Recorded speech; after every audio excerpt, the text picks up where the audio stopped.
As the Taliban swept across Afghanistan and closed in on Kabul, an order went out from the head of the Afghan Air Force to pilots.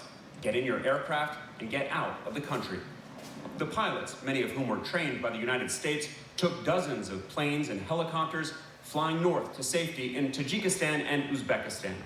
But now they're stuck, too scared to go back, unable, for now, to get to the U.S. So living here as like a prisoner, I can say that clearly. I spoke today with a U.S.-trained pilot in Uzbekistan, held in a camp, whose plane was shot down by the Taliban in Afghanistan as he fled. He was rescued by an Afghan helicopter pilot and flown across the border. My aircraft got shot, and so I returned back for landing. The aircraft crashed, but that was kind of like a forced landing. My back got injured a little bit. That's why I'm in the hospital.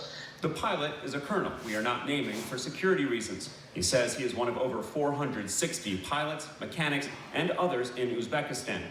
He tells me he hasn't heard from U.S. officials about what will happen next, and many of their families are still in Afghanistan trying to get out. There's rarely a day that goes by that there's not either an Afghan Air Force member or an immediate family member that either is detained or killed by the Taliban. Retired General David Hicks was in charge of training Afghan pilots in the United States and is now working as part of a large network called Operation Sacred Promise, trying to get them to the U.S.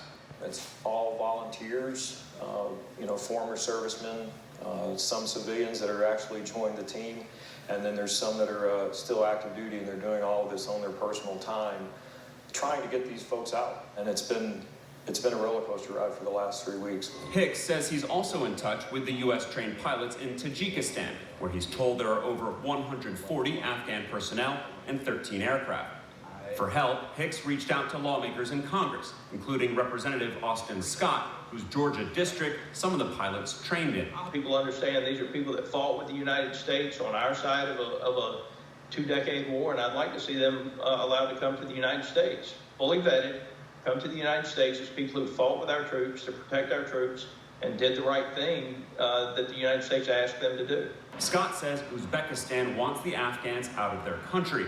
Both he and General Hicks are critical of how slowly the State Department is moving. They've known for 2 weeks and 3 weeks in each of those locations there's personnel there, and to my best of my knowledge, nothing has been done to move any of them. Alex, what's the State Department saying about that? Well, not very much, Anderson. They didn't respond to our request for comment. They did speak to Reuters, saying that the U.S. government is working closely with the Uzbek government, that the Afghans and their equipment are secure. There is some evidence, Anderson, that this process is moving, or at least has started. Two sources familiar with this process are telling me that biometrics have been taken from at least some of the men. That is a first step in the vetting and processing before many of these visa applicants can make their way to the U.S., Anderson.